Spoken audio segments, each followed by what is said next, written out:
Hello everyone, this is Serious Trivia, and today we're continuing the Fall of Wei Let's Talk Lore series with Act 4, titled The Third Rebellion of Huainan, as this act will cover Drugan's rebellion against the Sima Zhao-controlled Wei court. Now before we jump into Drugan's rebellion in Huainan, we have to first review how Drugan ended up in Huainan in the first place. As a member of the Druga clan of Langya, Drugan is a distant relative to Zhuge Jin and Zhuge Liang's branch of the family, and in his youth, Drugan had the experience working both in the central government as part of the imperial secretariat and in local government as the mayor of Xinyang County. While Drugan would be known as a talented scholar befriending the likes of Xiahou Xuan, this relationship also limited his career growth during Emperor Cao Rui's reign, as Cao Rui, like his father Cao Pi, saw most of the scholars as vain and incapable administrators. So it would take until Cao Shuang's regency for Drugan to get his first major promotion to become the prefect of the Yang province. Because of this, Drugan is often seen as a political ally to Cao Shuang. Therefore, after the fall of Cao Shuang at the hands of the Sima clan, most expected Drugan to fall out of favor, as indeed, in the immediate aftermath of the coup at Gaopingling, Drugan was removed from his prefect position by Sima Yi in favor of the more experienced Wang Ling. But as we have already mentioned in an earlier act, Wang Ling would go on to plot the very first rebellion of Huainan. Even though Sima Yi was ultimately able to end Wang Ling's rebellion in its infancy without any bloodshed, it became clear to Sima Yi that he needed to win over more allies, as Sima Yi would go on to promote Drugan back to the Yang province, this time as the general who stabilizes the east, or Zhendong Jiangjun, in charge of the provincial garrison forces. But as a countermeasure to prevent Drugan from rebellion with these troops under his command, Sima Yi also installed Wen Qing as his civil counterpart in the Yang province as its new prefect.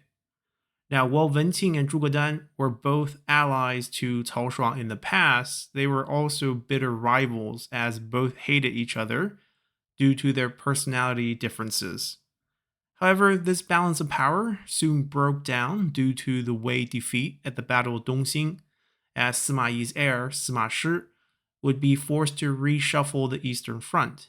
In this reorganization, Drugan would swap roles with General Guanqiu Jian, as Drugan would be shifted from the general who stabilizes the east to the general who stabilizes the south, and instead of commanding the Yang province garrison, Drugan would now be in charge of the nearby Yu province instead. Guanqiu Jian, on the other hand, would take over the Yang province, where he would befriend his civil counterpart, Wen Qing. Then after Sima Shi forced the abdication of Emperor Cao Fang, Guanqiu Jian would initiate the second rebellion of Huainan.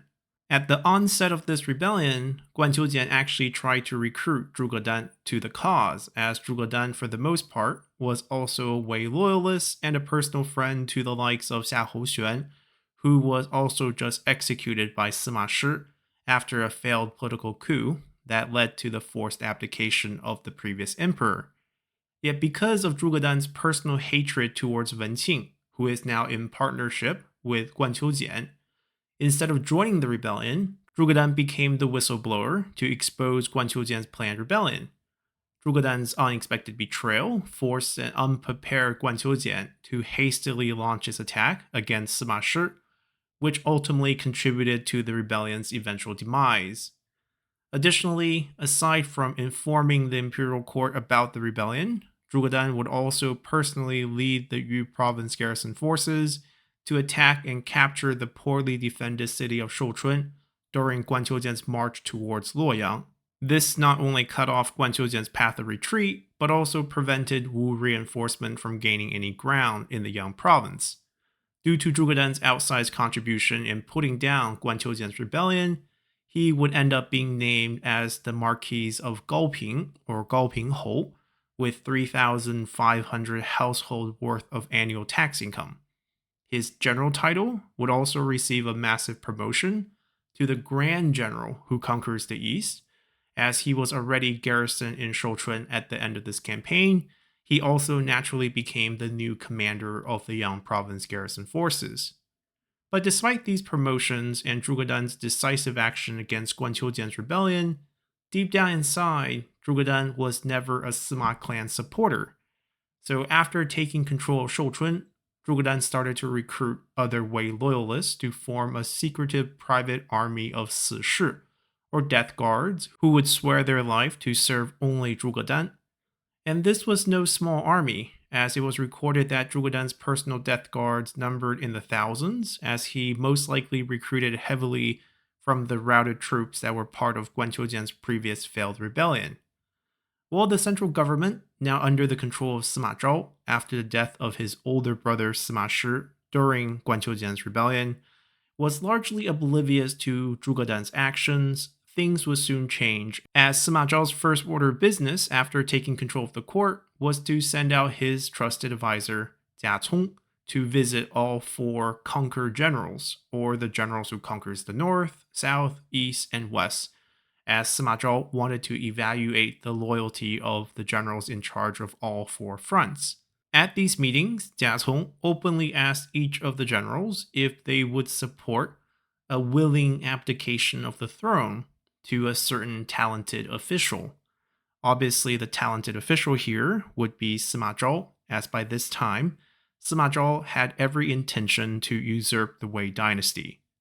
Now, by this period, in 256, the general who conquers the west was Sima Wang, who was the second son of Sima Fu, or the cousin of Sima Zhao. So naturally, there would be no problems there. Likewise, the general who conquers the north was He Zeng, who was a Sima clan loyalist since the days of Sima Yi, as he previously served as the administrator of Henei Commandery, or the hometown commandery of the Sima clan, before becoming the lieutenant of the city guards in Luoyang. And during Cao Shuang's takeover, when Sima Yi feigned sickness to excuse himself from the court, He Zeng did the exact same thing to show his support. He Zeng also played a role in Sima Yi's coup, and naturally after the coup, he was promoted first to general who stabilizes the north in 254, before being promoted again to the general who conquers the north in 256 by Sima Zhao. And when He Zeng returned to the capital to accept his new generalship, Sima Zhao had his 2 sons in Sima Yan and Sima You accompany He Zeng until He Zeng had to depart the capital to return back to his post in the north. So, not surprisingly, He Zeng also had no issues with Sima Zhao's intention to usurp the throne. Now, the general who conquers the south was an empty title at this time, as the previous holder, Wang Chang, had just been promoted to the general of the cavalry after his contributions in putting down Guanqiu's rebellion.